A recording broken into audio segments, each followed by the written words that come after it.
Santé pour tous. Santé pour tous. Magazine médical, produit et présenté Par Denis Echeuch. Bienvenue dans ce nouveau numéro de Santé pour tous, votre magazine médical consacré aujourd'hui au cancer du côlon qui est en constante augmentation. Face à ce fléau, la meilleure arme repose sur une détection précoce puisque la réussite du traitement repose en grande partie sur la précocité du diagnostic. Découvrez l'essentiel sur ce cancer digestif, les symptômes qui doivent vous alerter, les meilleurs moyens de prévention, l'importance du dépistage ainsi que les derniers progrès en matière de prise en charge avec nos invités, le professeur Lamia Khalel qui est professeur en hépato-gastro-entérologie, chef de service à l'hôpital Mahmoud Matri à l'Ariana, et le professeur Ramzi Nuira, qui est professeur en chirurgie générale, chef du service de chirurgie B à l'hôpital Charles-Nicolle et trésorier de l'association tunisienne de chirurgie. L'actu santé. Le cancer constitue encore aujourd'hui l'une des causes principales de mortalité dans le monde et à l'occasion de la journée mondiale contre le cancer, Santé pour tous s'était intéressée, rappelez-vous, à la prévention du cancer, sachant que plus d'un tiers des cancers est évitable et qu'un autre tiers peut être soigné s'il est détecté à temps.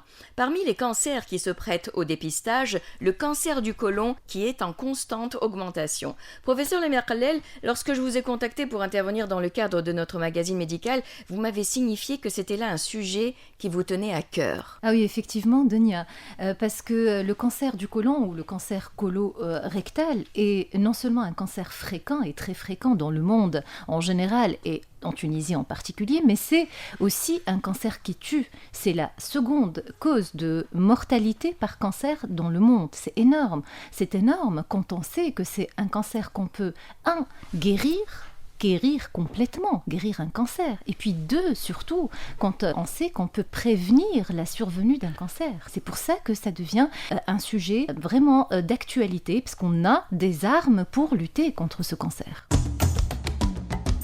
Professeur Ramzi Nuira, vous êtes professeur en chirurgie générale. Alors, lorsque vous êtes au bloc, vous rencontrez beaucoup de cas de cancer du côlon, vous rencontrez toutes sortes de choses, je le sais, mais le cancer du côlon en particulier, il y en a beaucoup ? Dans notre activité quotidienne, donc moi je suis spécialiste en chirurgie générale, mais c'est plutôt de la chirurgie digestive et viscérale, donc on opère toutes les pathologies digestives.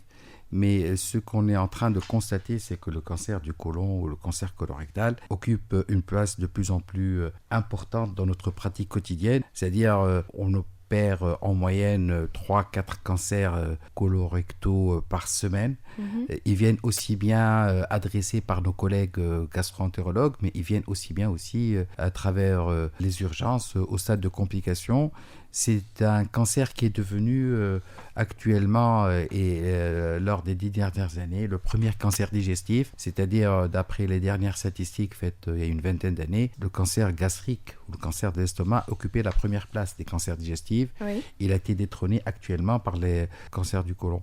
Alors je vais vous donner quelques chiffres au sein de l'association tunisienne de chirurgie. On élabore chaque année 2 rapports à propos d'une pathologie digestive. Cette année, donc, un de nos rapports va s'intéresser au cancer du côlon. C'est en fait une actualisation d'un premier rapport qui a été élaboré il y a une vingtaine d'années et au cours duquel on avait colligé environ 700 cas sur une période de 10 ans. Pour la même pathologie, c'est-à-dire le cancer du côlon cette année, donc 20 ans après, pour la même période, sur une période de 10 ans, nous avons colligé 1800 cas, donc c'est-à-dire environ une augmentation de 2,5. C'est vrai que tous ces cas ne reflètent pas toute la pathologie et tous les cancers du côlon qu'on est en train de traiter dans toute la Tunisie, parce que on n'a pas la possibilité, c'est-à-dire d'avoir accès à tous les chiffres. C'est-à-dire qu'il faudrait avoir ce qu'on appelle un registre national. Tout à fait. On est en train de travailler dessus, c'est pas encore fait, mais de toutes les façons, ces chiffres sont comparables puisque ces cas ont été colligés au niveau de tous les services hospitaliers universitaires et hospitaliers de toute la République. D'accord ?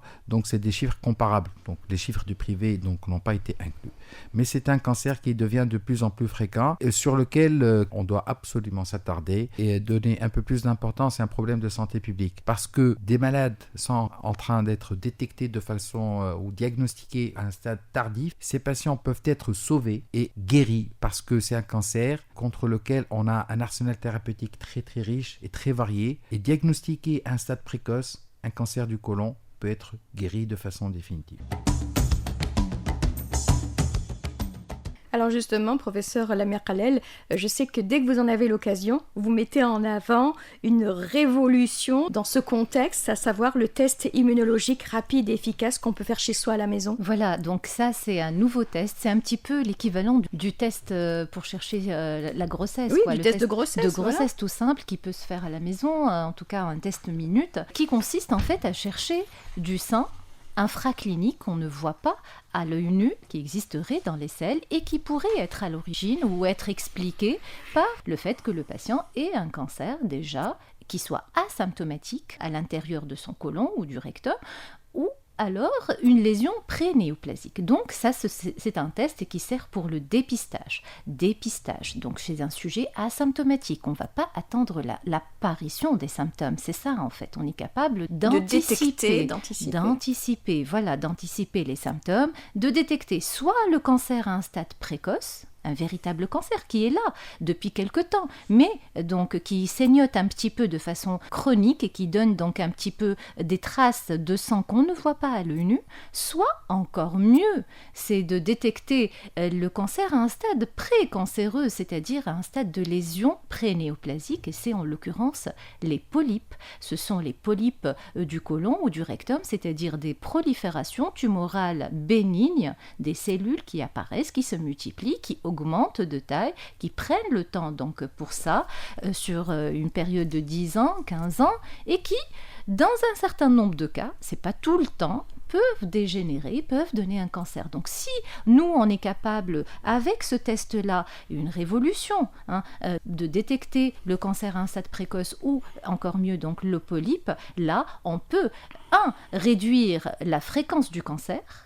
et 2, réduire la mortalité par Bien cancer entendu. colique et améliorer nos chiffres donc de santé publique. Et justement, ça, c'est le dépistage a été entamé, le dépistage à l'échelle internationale Tout à a déjà fait. été Il y a des moyens importants entamé. comme ça qui sont mis en œuvre. Voilà. Et je crois savoir qu'en Tunisie aussi. Tout à fait. Donc, à l'échelle de la santé publique, à l'échelle du ministère de la Santé, le plan national de dépistage du cancer colique et du cancer du rectum a été déjà mis en place depuis quelques années déjà, à l'instar de ce qui a été fait en Europe, aux États-Unis. Eux, ils avaient fait ça depuis les années 70, 80, en France depuis les années 2000, et nous, donc là, récemment, on a introduit cela, et ça consiste donc à détecter du sang, encore une fois, à l'échelle infraclinique chez des patients, des gens, pas des patients, des gens asymptomatiques qui ne souffrent de rien. C'est ça le concept Voilà. et le paradoxe, parce que souvent les gens ne comprennent pas quand on leur demande de faire un test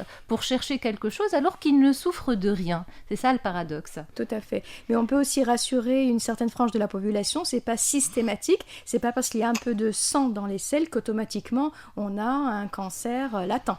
Alors là, c'est un petit peu... Ça peut être c'est une un question. estomac qui saigne, ça peut être autre C'est-à-dire chose. que lorsqu'on a du sang dans les selles, on a des symptômes. Tout à fait. On ne parle pas de cette catégorie-là. Et quand on a du sang dans les selles, qu'il soit rouge ou noir, il faut consulter. Effectivement, ça peut être une pathologie bénigne, comme les hémorroïdes, comme une fissure anale. Et notre ami chirurgien, il connaît bien cette pathologie, autant que les gastro. Mais on ne peut retenir le diagnostic de pathologie bénigne qu'après avoir éliminé Tout cela. donc les maladies malignes, le cancer du côlon et du rectum en l'occurrence. Professeur Ramzi Nouira. Justement, pour rebondir sur le saignement, d'accord, c'est un signal d'alarme.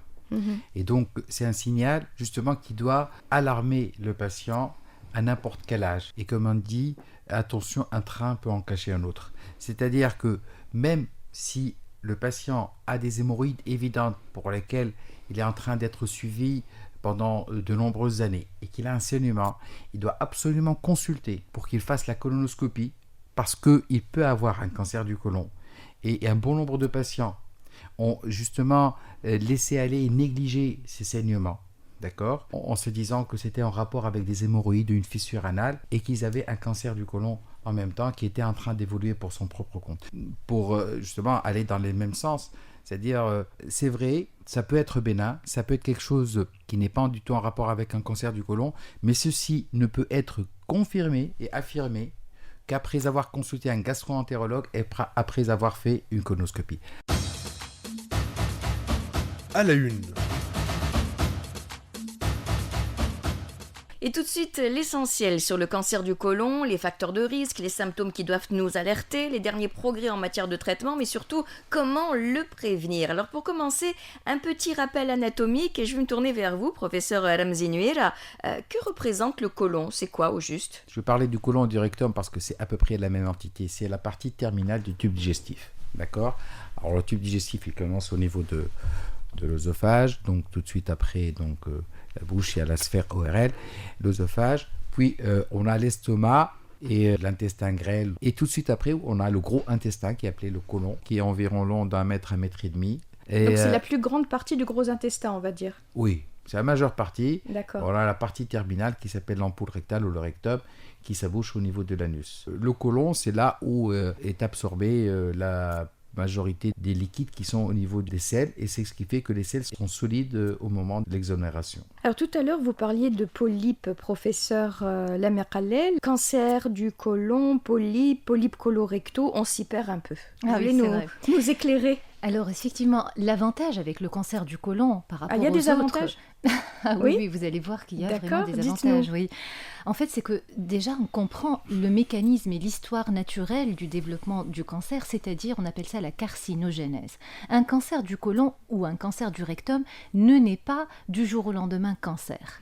Il y a une histoire de polypes qui se forment, c'est-à-dire des excroissances, des proliférations de petites cellules bénignes, j'insiste sur le mot bénigne, et qui mettent du temps pour, 1, augmenter de taille, et 2, pour faire apparaître de l'agressivité au niveau du potentiel génétique pour enfin, au bout de 10, 15, 20 ans, dégénérer et donner un cancer. Donc, en fait, ce n'est pas tous les polypes qui vont devenir un cancer.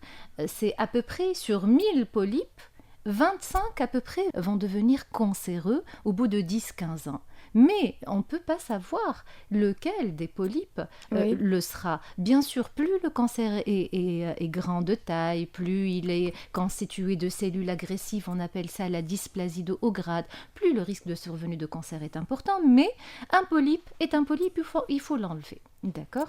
Surtout s'il mesure de plus de 1 cm, mais on peut aussi avoir des polypes qui dégénèrent alors qu'ils sont moins de 1 cm. Alors, ce qui est important de savoir, c'est que les polypes, c'est quelque chose qui surviennent dans le côlon et du rectum chez beaucoup de gens. À partir de 40-50 ans, on a des polypes. Et c'est pour ça qu'on est capable de dépister finalement des lésions précancéreuses avant l'apparition du cancer, parce qu'un cancer ne naît pas du jour au lendemain. Un cancer, sauf pour un certain nombre de maladies qu'on connaît déjà, comme les maladies inflammatoires chroniques de l'intestin, RCH ou maladie de Crohn, et ce sont des pathologies qui peuvent cancériser sans passer par l'étape polypes. C'est clair, mais c'est donc important de rechercher ces polypes et peut-être de les retirer. C'est peut-être là l'un des objectifs du dépistage organisé dont vous nous parliez tout à l'heure. Alors justement, plus le polype est grand et remanié, plus le risque qu'il donne des petits saignements, une spoliation sanguine infraclinique qu'on ne voit pas à l'œil nu dans les selles.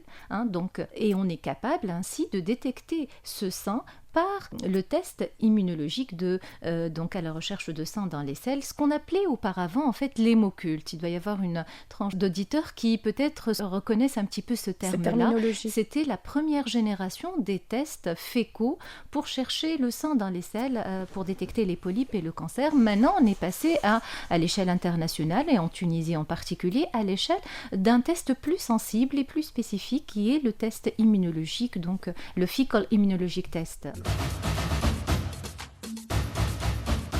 Tout à l'heure, le professeur Ramzy Nouira nous parlait de la fréquence de ce cancer en disant que c'était le 3e cancer le plus fréquent, je crois. Vous avez dit ça tout à l'heure? Premier cancer digestif. Premier cancer digestif et 3e cancer le plus fréquent dans le monde. Tout à fait. Après le cancer du poumon, et pour le cancer du poumon, de la prostate pour l'homme, et le cancer du poumon et du sein pour la femme. Absolument. Voilà. Absolument. Alors, c'est un cancer qui va toucher aussi bien les hommes que les femmes? Non, 2 fois plus l'homme que la femme.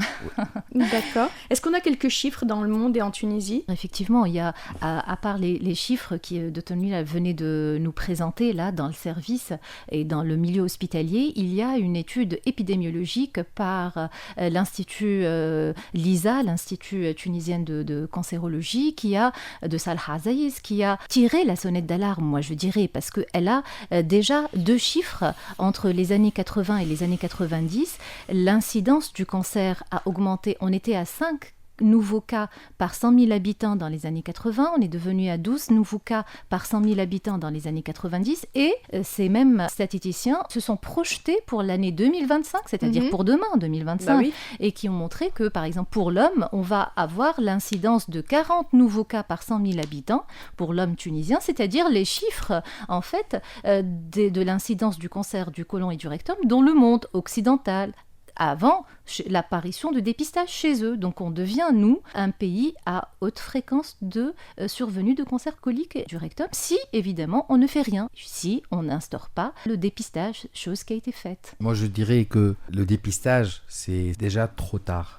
C'est-à-dire que mieux vaut prévenir que guérir. Ouais. Et là, on le savait, mais bon, ça a été établi, comme vous savez, donc il faut toujours établir des études locales tunisiennes. Et nous, à l'hôpital Charles-Nicolle, on avait fait une étude il y a environ une dizaine d'années à propos de l'alimentation des patients qui étaient porteurs d'un cancer du côlon, comparé par rapport à donc, l'alimentation des patients qui n'avaient pas du tout ce cancer. Et on avait constaté que ces patients, c'est-à-dire ceux qui avaient un cancer du côlon, avaient une alimentation qui était riche en viande rouge et surtout pauvre en fibres alimentaires. C'est-à-dire que notre mode alimentaire est en train de, entre parenthèses, de s'occidentaliser, c'est-à-dire on est en train de perdre nos bonnes habitudes. Donc au niveau de l'alimentation, on avait plus de salade, on mangeait plus de poisson. Et là maintenant... Le matin, c'était la bonne psissa ou la zamita, par exemple. Absolument. Voilà. Maintenant, tout est en train de... Donc il y a plus de graisse animale en place donc, de frites, donc, de viande rouge, de hamburgers. Donc, est-ce à dire qu'il y a réellement des facteurs de risque donc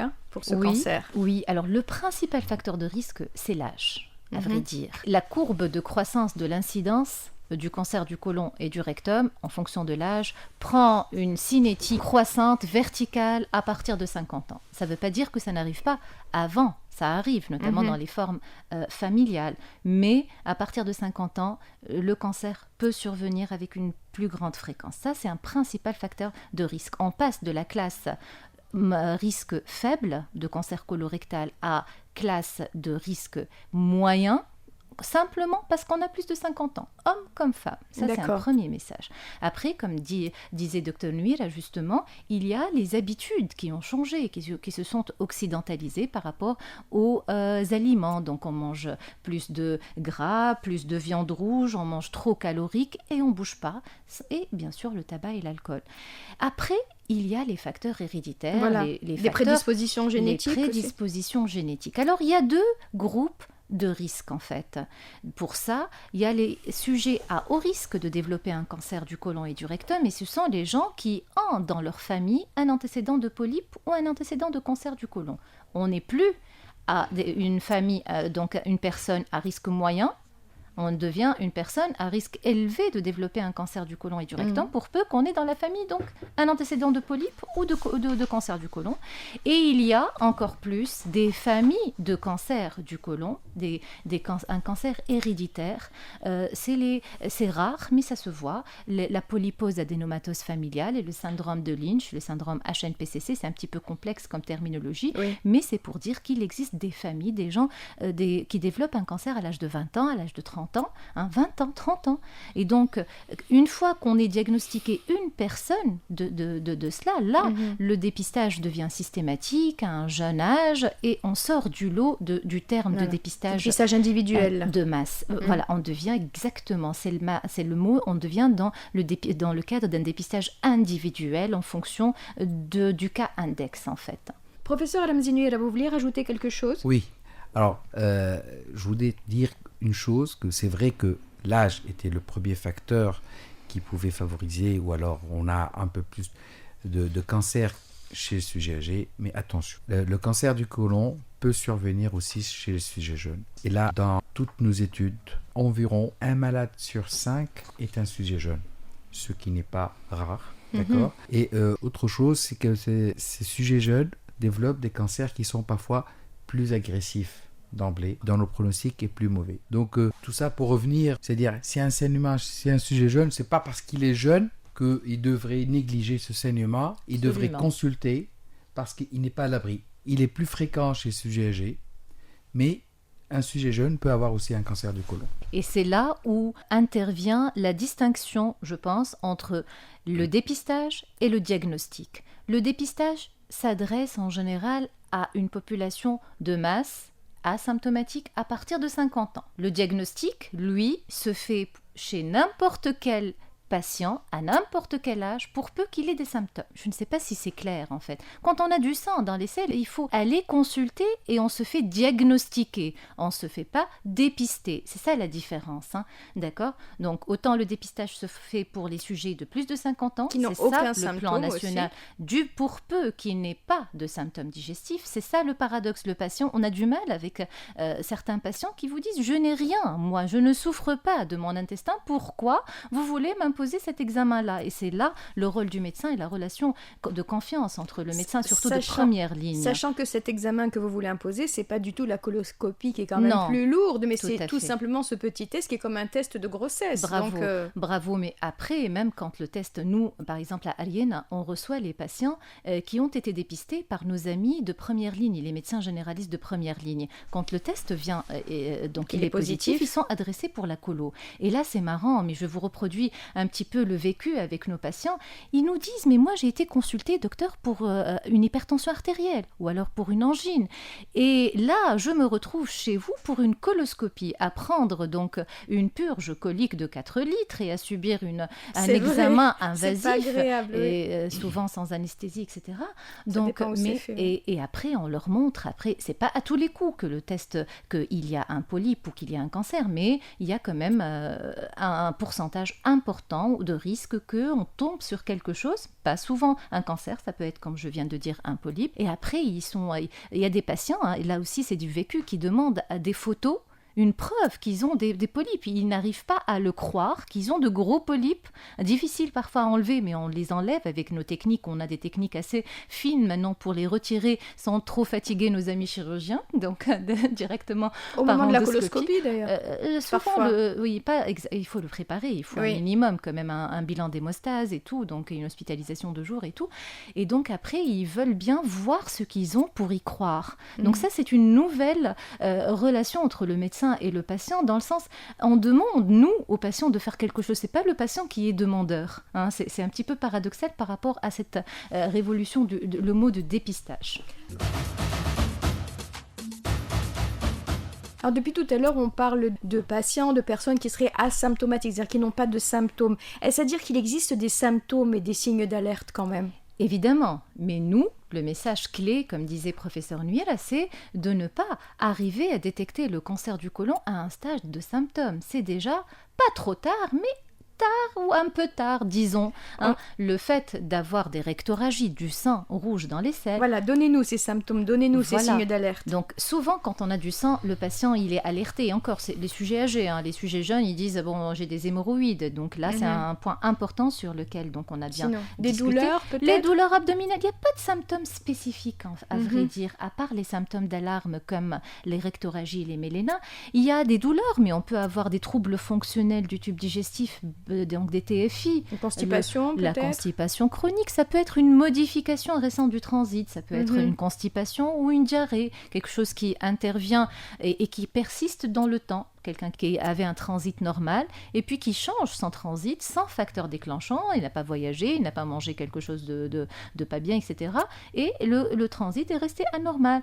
Donc, et puis l'amaigrissement, le fait de maigrir, le fait de devenir un petit peu pâle, mais ça c'est des indices quand même de maladies assez évoluées. On ne veut plus, le message clé, c'est qu'on ne veut plus arriver à faire des diagnostics de cancer du côlon et du rectum à un stade de symptômes. Non, c'est ça en fait. Alors comment vous allez diagnostiquer diagnostiquer un cancer du côlon finalement? Quels examens faire? Alors essentiellement la coloscopie en fait. En fait, il y a le toucher rectal quand il s'agit d'un cancer du rectum, c'est-à-dire la partie terminale du gros intestin. Ça, c'est un geste qui sauve en fait des vies parce qu'on peut détecter un petit cancer simplement avec le toucher rectal. Déjà, une petite excroissance qu'on perçoit dans le rectum. Ou alors, c'est la coloscopie. C'est un must, c'est le moyen pour pouvoir voir s'il y a un polype, voir s'il y a une ou plusieurs tumeurs. C'est l'examen de référence. Et puis ça permet de biopsier, de prendre des fragments à analyser par le médecin anatomopathologiste qui va nous dire s'il s'agit d'un cancer ou pas, son type histologique particulier,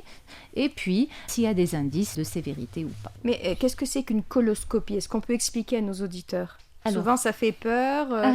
Ils savent qu'il faut boire je ne sais pas combien de litres c'est ça, avant, en qu'il y a un fait. régime alimentaire quelques jours avant l'examen. Le plus contraignant, c'est d'avoir à faire une purge. En fait, les médicaments pour assurer la purge et vider le côlon diffèrent, mais classiquement, il s'agit de sachets qu'on va diluer dans de l'eau et le patient va boire au moins 4 litres Oh là. la veille de l'examen. Ça peut être d'affilée. Donc ou fractionné sur 2 heures à chaque fois. Et c'est assez lourd, surtout que le produit est un peu salé, il faut laisser. Mais on n'a pas le choix pour pouvoir bien regarder et être sûr qu'il n'y a rien. Il faut que le côlon soit très propre. Et là aussi, on a des problèmes avec les patients pour pouvoir les convaincre de finir toute la purge. Voilà. Il faut leur dire que c'est très important parce que sinon, ils risquent de... parfois, il faut c'est sous anesthésie, machin, ça marche pas, il faut refaire. C'est trop bête. Tout à fait. Et après, c'est une endoscopie. C'est un tuyau qu'on va introduire qui comporte une caméra. Mais c'est pas douloureux, souvent c'est sous anesthésie. Alors, ça dépend. S'il est fait sous anesthésie générale, c'est pas douloureux, évidemment. Ça dure 20 minutes, 30 minutes maximum. Et c'est en ambulatoire, ils repartent tout de suite. Oui, tout à fait. Ils se réveillent, c'est une toute petite anesthésie, en fait. Après, si c'est fait sans anesthésie, effectivement, ça risque de faire un petit peu mal, puisque on insuffle, on met de l'air pour pouvoir traverser tout le côlon, et il faut manœuvrer, il faut circuler. On va s'arrêter, sinon vous allez faire peur aux auditeurs, ils vont pas vouloir venir faire la coloscopie. Alors, afin d'évaluer le stade d'évolution du cancer, est-ce qu'il y a d'autres examens d'imagerie médicale qui peuvent être pratiqués? Je ne sais pas, des scanners, des IRM, pour si on doit rechercher des métastases, ou professeur Nuera? Alors, une fois le diagnostic fait, c'est-à-dire une fois que le gastro-entérologue a fait la colonoscopie et surtout après avoir récupéré le résultat des biopsies, d'accord? Donc le verdict est tombé, c'est bien un cancer, donc c'est la question que posent la plupart des patients, est-ce que le cancer est localisé ou pas? Parce que c'est la question cruciale, je pense, parce que le pronostic change de façon considérable entre un cancer localisé et un cancer qui déjà a donné des métastases, justement, a donné des localisations qu'on appelle secondaires, en particulier au niveau du foie et au niveau du poumon.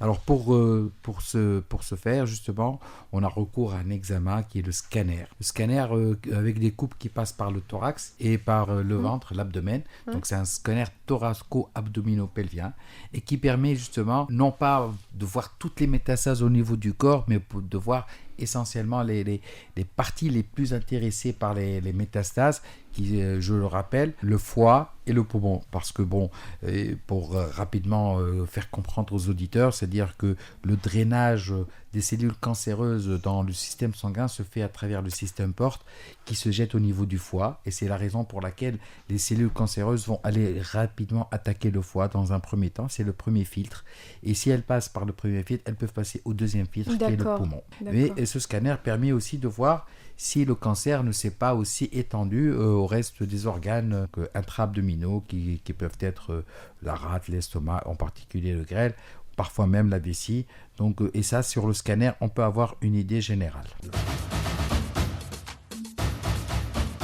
Alors on en arrive à la prise en charge, au traitement. Comment va se faire la prise en charge? Quel traitement? Et la bonne nouvelle, déjà, on peut démarrer avec ça, c'est qu'on peut guérir. Absolument, absolument. C'est le principal message actuellement. Ça dépend du stade du cancer, mais on peut opérer un patient et le guérir. On peut faire une radiochimiothérapie, puis opérer le patient et puis le guérir. Et même s'il y a des récidives, et puis on a toujours des armes en main, une chimiothérapie première et puis la chirurgie. Et là, l'importance, c'est de pouvoir aller retirer la masse quand on peut. Et donc, nous, en tant que gastroentérologues, après avoir fait le point de la maladie, on passe la main au chirurgien et c'est lui qui décide parce que c'est souvent dans un staff multidisciplinaire que ça se passe entre gastro, chirurgien, anatomopathologiste et carcinologue et radiothérapeute aussi. Ouais. Donc c'est en général une prise en charge multidisciplinaire où la chirurgie a une place importante, n'est-ce pas, Justement, Dr Ramzi? Le professeur Nuera me disait tout à l'heure, il m'est arrivé de rencontrer des patients que j'ai opérés il y a 10 ans par exemple et qui vont bien. Alors bien entendu, la chirurgie est la principale stratégie permettant de traiter un cancer du côlon, professeur Nuera. Oui, la chirurgie est la pierre angulaire du traitement du cancer du côlon et même du cancer du rectum, du cancer colorectal. Cependant, et comme l'a dit si bien Dr Khalel, toute décision concernant un cancer doit être prise dans le cadre d'une concertation pluridisciplinaire. Il est vrai qu'il y ait des situations qui sont évidentes où l'attitude est univoque, c'est-à-dire, par exemple, on va directement à la chirurgie, on va directement à la chimiothérapie. Mais il est des cas aussi où l'attitude peut être discutée. Et justement, ce qui était vrai il y a 10 ans peut être totalement faux actuellement. Et c'est la raison pour laquelle, actuellement, on fait des réunions de concertation pluridisciplinaire d'oncologie, donc en ce qui nous concerne d'oncologie digestive, où tous les concernés assistent. Alors, pour revenir à la chirurgie, donc c'est vrai que la chirurgie reste l'arme thérapeutique la plus efficace dans le traitement du cancer du côlon. Et donc, tout dépend des segments intéressés par le cancer du côlon. Ça peut être le cancer au niveau du côlon droit, au niveau du côlon gauche. Et donc, on enlève soit la moitié du côlon, c'est ce qu'on appelle une hémicolectomie. Donc, tout simplement pour rappeler que le côlon a 3 segments, un côlon gauche, un côlon droit et une partie moyenne qui est appelée le côlon transverse.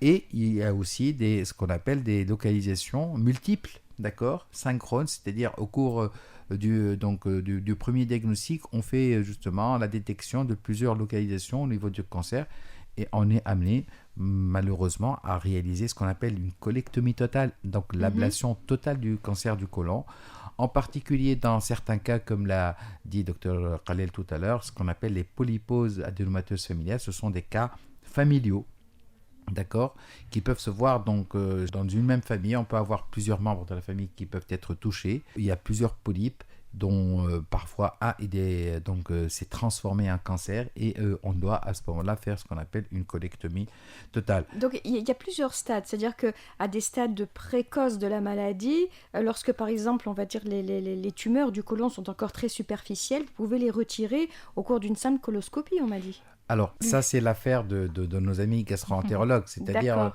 parfois, les polypes, pour revenir aux polypes, quand ils sont de petite taille, d'accord, et surtout lorsqu'ils ne sont pas encore transformés en cancer. Pourquoi ? Parce qu'il faut savoir qu'au niveau chirurgical, on ne s'intéresse pas uniquement à la tumeur, mais à ses extensions. Oui, d'accord ? C'est clair. Ces extensions ganglionnaires, il y a un drainage qui se fait à travers des ganglions, au niveau des vaisseaux, d'accord ? Parce que ça ne sert à rien d'enlever la tumeur.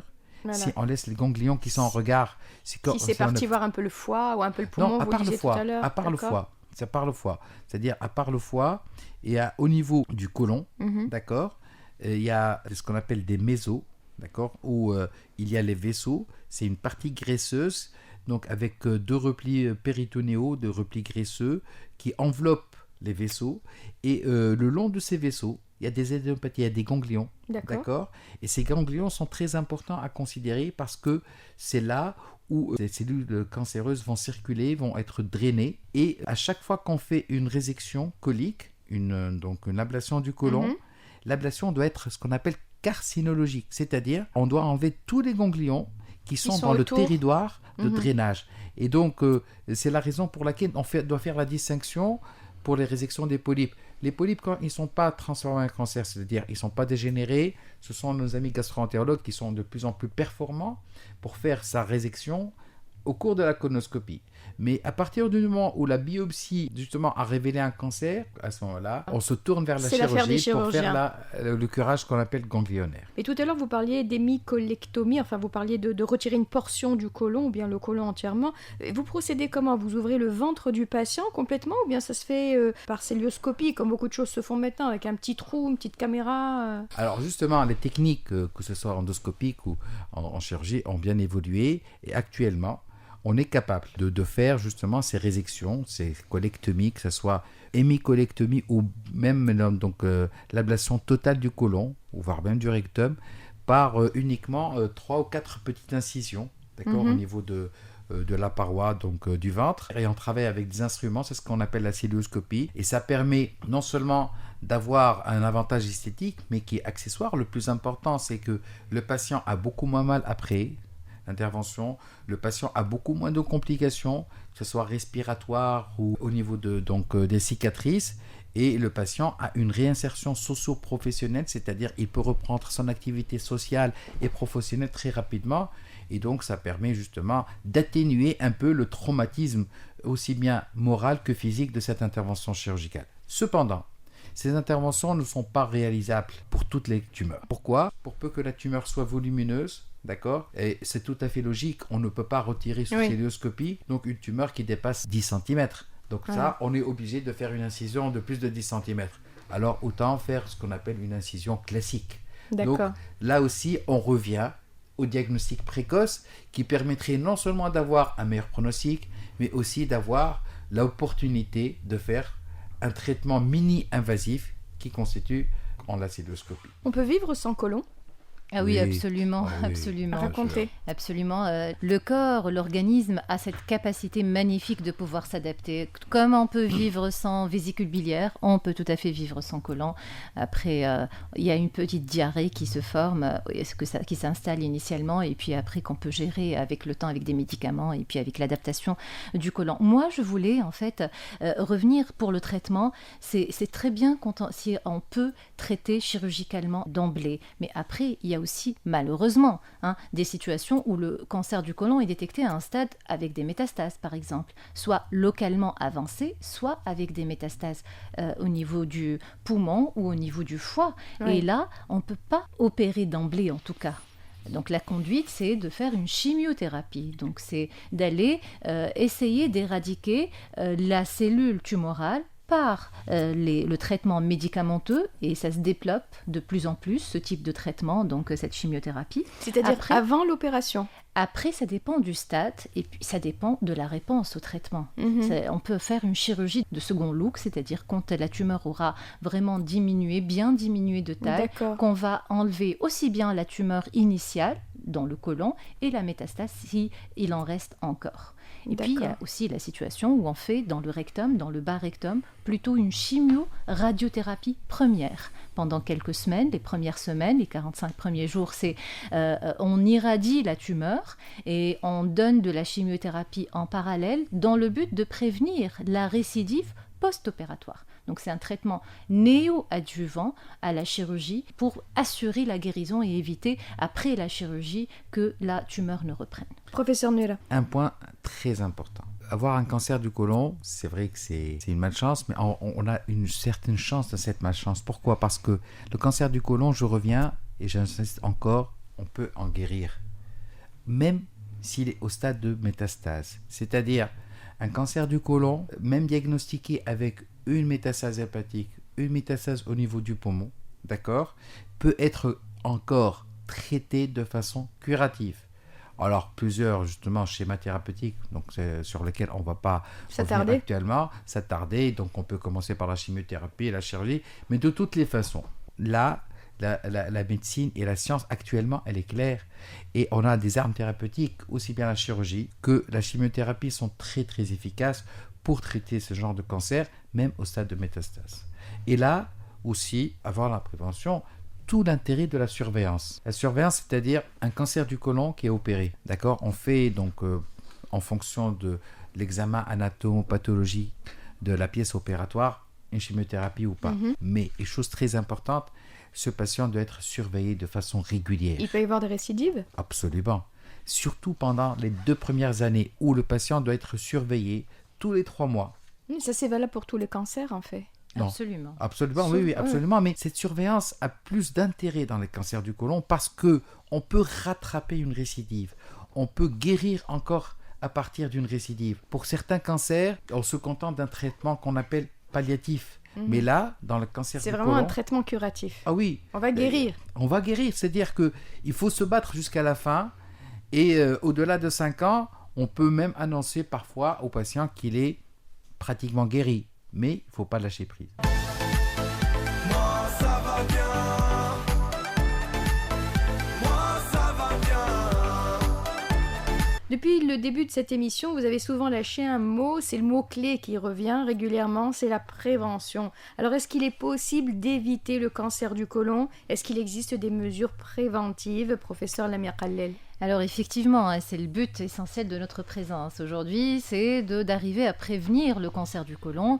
Les préventions d'ordre général, c'est-à-dire de faire attention à ce qu'on mange en fait. Moins de viande rouge, moins de graisse animale, moins d'alcool, de tabac, et puis surtout plus de sport et d'activité physique. Beaucoup de fibres. Les fibres, ça fait beaucoup de bien pour l'intestin, pour la constipation, mais aussi pour la muqueuse intestinale et lutter contre la carcinogénèse. Le sport, c'est très très important contre tous les cancers, en particulier le cancer du côlon. Ça, c'est les mesures générales. Voilà. Comme je venais de dire, pour prévenir un cancer du côlon, c'est le dépistage à l'échelle de masse quand on a plus de 50 ans, quand on est asymptomatique, on ne Aussi souffre bien de les hommes rien. que les femmes. Aussi bien les femmes que les hommes, absolument.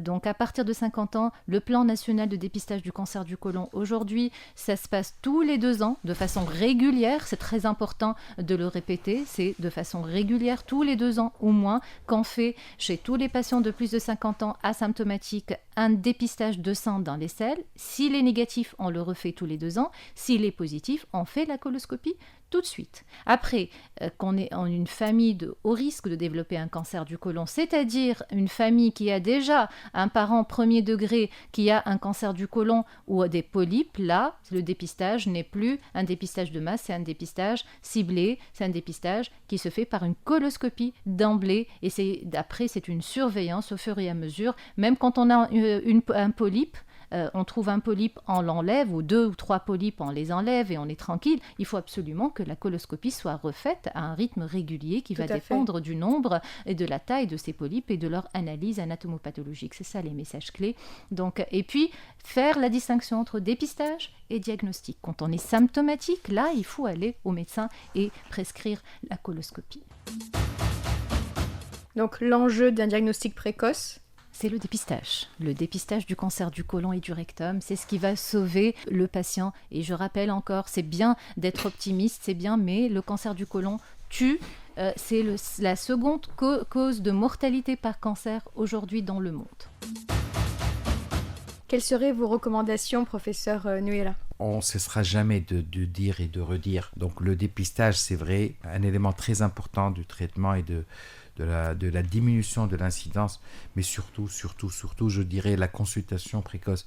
C'est-à-dire, ce qu'on est en train de voir, c'est que les gens ne sont pas assez sensibilisés vis-à-vis de ce cancer, qu'un saignement, il ne faut pas banaliser un saignement. Quand on fait partie d'une famille qui ont des cancers, et donc je ne vous cache pas que dans mon activité, j'ai des familles que je suis pour des cancers familiaux, je suis en train de courir au quotidien derrière eux, pour justement faire la colonoscopie. Ils savent, parfois ils savent qu'ils ont au moins 3 membres de leur famille qui ont une polypose adénomateuse familiale dégénérée, c'est-à-dire diagnostiquée au stade de cancer, et avec ça, donc, ils ne se font pas dépister. On n'est même plus au stade de dépistage, on est au stade de diagnostic. Ils ont parfois même des cancers, des symptômes.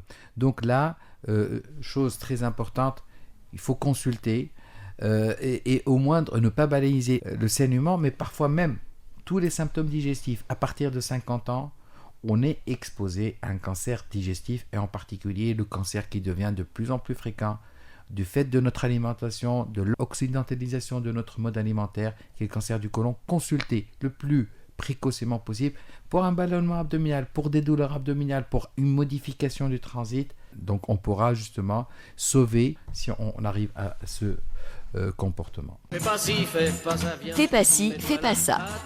Fais pas ci, fais pas ça. Des gestes à éviter en matière de santé. Et nous en arrivons à notre incontournable fais pas ci, fais pas ça. Comme à chaque fois, je vais vous demander de tirer la sonnette d'alarme sur des habitudes à proscrire en matière de santé. Et chacun d'entre vous, chacune pour vous, professeur Lamia Khalel, va dénoncer un mauvais geste ou une attitude qui peut entraîner des conséquences graves pour la santé. Mon premier fais pas ci, fais pas ça s'adresse à tout le monde. C'est de ne pas se dire ça n'arrive qu'aux autres. Non, ça n'arrive pas qu'aux autres, ça peut arriver à chacun d'entre nous, même ici, dans cette salle-là. Et donc, il faut se faire dépister. Et le moyen, le type de dépistage à utiliser va dépendre du groupe à risque, du niveau de groupe à risque auquel on appartient. Donc ça, c'est un premier message. Le second message, si vous savez que votre père ou votre mère, ou vous avez 2 oncles, ou un frère et un cousin qui a un cancer du côlon ou du rectum, il ne faut pas attendre les symptômes. Il faut aller se faire dépister. Ça, c'est un message très important. Or, on ne voit pas les gens consulter pour ça. Et ça peut être même des médecins. Hein. Laissez-moi vous dire que ça peut être nous. Hein. Là, le cadre médical et paramédical. Et on en parlait en off avec professeur Nuira, justement. Donc, il faut aller se faire dépister. Fais pas ci, fais pas ça. Votre fais pas ci, fais pas ça, professeur Ramzi Nuira. Je vais vous redire toujours une phrase que je dis à chaque fois que le patient consulte la première fois pour un cancer du côlon. Je dis, n'ayez pas peur. Vous avez un cancer du côlon, le chemin va être très long, mais la dernière station s'appelle guérison. Et généralement, les patients adhèrent parce qu'ils ont cette lueur d'espoir qui leur permet de tenir le coup durant tout le traitement. Un traitement qui est parfois éprouvant, c'est-à-dire faire une chirurgie, une intervention chirurgicale, faire de la chimiothérapie qui est très très mal acceptée, et on le comprend même si actuellement les protocoles thérapeutiques ont moins d'effets indésirables et sont beaucoup mieux tolérés qu'avant, mais de toute façon, ça reste quand même une chimiothérapie qui est difficile à supporter sur le plan moral en particulier. Mais ce qu'il faut dire et se redire pour tout le monde, c'est que si on fait le diagnostic précocement, si on suit le traitement et on se fait opérer dans les plus brefs délais si on est opérable, si on fait notre protocole de chimiothérapie qui est en fait un protocole de prévention contre les récidives, si on fait justement notre protocole de surveillance pour détecter le plus précocement les récidives, eh bien on a toutes les chances, parce que toutes les chances, c'est environ plus de 75% des patients, tous stades confondus, qui peuvent être guéris. Et qui peuvent être guéris, c'est-à-dire qu'ils sont encore en vie à 5 ans. Je vous rappelle que le cancer du côlon, c'est le cancer qui a le meilleur pronostic parmi tous les cancers digestifs. C'est-à-dire, comparé au cancer de l'estomac, au cancer du pancréas, au cancer de l'œsophage, avoir une tumeur du côlon, un cancer du côlon, c'est un moindre mal. Donc, n'ayez pas peur de ça. Essayez de le dépister le plus précocement possible, comme a dit le professeur Khalel, et poursuivez le traitement complet, que ce soit chirurgie ou chimiothérapie. La guérison vous attend à la dernière station. Santé pour tous. Nous en arrivons au terme de cette émission. Elle sera rediffusée mardi matin à 10h. Je vous rappelle que vous pourrez retrouver le podcast de l'émission sur notre page officielle. Merci à nos invités, le professeur Lamia Khalel, professeur en hépato-gastro-entérologie, chef de service à l'hôpital Mahmoud Matri à l'Ariana.